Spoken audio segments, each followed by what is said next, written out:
Oktoobri keskpaigas oli põnevust palju, oodati Apple'ilt uudiseid, millega siis seekord turule tuldi? No seekord jällegi uue tootega ja iga nende see nagu järk-järguline uuendamine ei olegi, et tehaks midagi paremaks, aga kogu see toode tundub uus, et nüüd tuli siis iPad New ja kuulutati välja ka uus iPad mini, mis on siis Retina ekraaniga nagu selle siis suurem mudel, kus enam seda pikslit näha ei ole. Ja samuti siis täpsustati seda, et millal tuleb see kõige võimsam tööjaam Mac Pro välja. Ja millised siis need arengud on nendes uutes toodetes võrreldes eelmistega?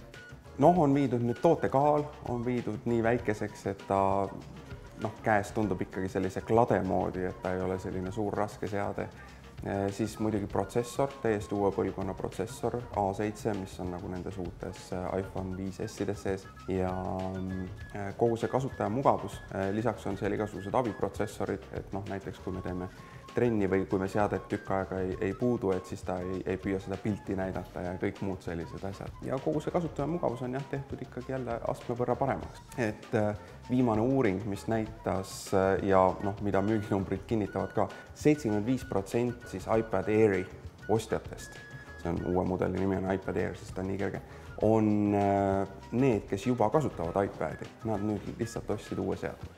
Mis on need põhipunktid, mis sa paneksid Apple'i kasutajatele hingele, et nende tooted kaua ja muretult töötaksid? Mis me oleme alati öelnud, üks on see, et seadme eest tuleb hoolt kanda ja kord või paar aastas lasta seade üle vaadata, teha selline rutiinne kontroll, et kõik toimiks ja juhul, kui midagi juhtub, et kas ta nüüd ei tööta korralikult, et siis ei tasuks oodata selle viimase hetkeni, kui ta enam üldse ei käi, vaid enne seda ikkagi tulla.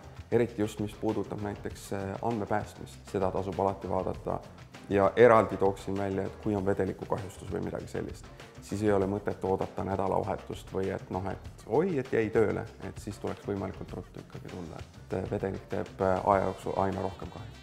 Apple'i seadmed töötavad eraldiseisvalt kõik, aga nad on ka omavahelises sümbioosis, üks saab teisest aru. Mis on need head soovitused, et mis mul võiks olla kodus statsionaarselt, mis on mul pidevalt taskus, mis on mul tööjaamaks, et kuidas need asjad omavahel toimivad? Kodus kindlasti oleks teleka küljes Apple TV, kus siis me vaatame filme, mis me oleme rentinud või ostnud siis iTunesi poest.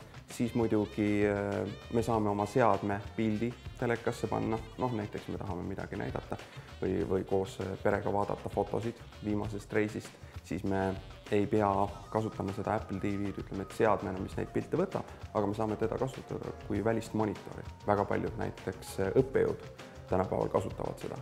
Neil on arvuti ja nad suunavad selle pildi siis projektorisse, kasutades just nimelt seda macOS-i võimalust. Siis loomulikult, et kodus Wi-Fi teha ja back-upid, ma paneks südamele kõigile, et Apple'il on olemas time capsule. Ühe korra ära seadistada ülimalt lihtne ja edaspidi ta teeb automaatselt back-up'e ja säästab teie aega ja närve ja raha. Et kõik teie asjad on turvaliselt siis back-upitud, iPad Air loomulikult, millega siis saab surfata kodus rahulikult diivanil lesides või siis e-raamatuid lugeda, mida tänapäeval väga palju tehakse just Eestis.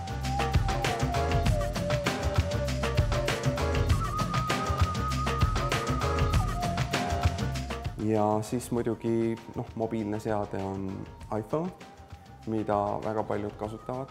Hiljuti just käisin välismaal ja huvi pärast lugesin kokku. See on ikkagi uskumatult suur protsent ja see on rohkem kui pooled, mis ma leidsin, et kasutatakse.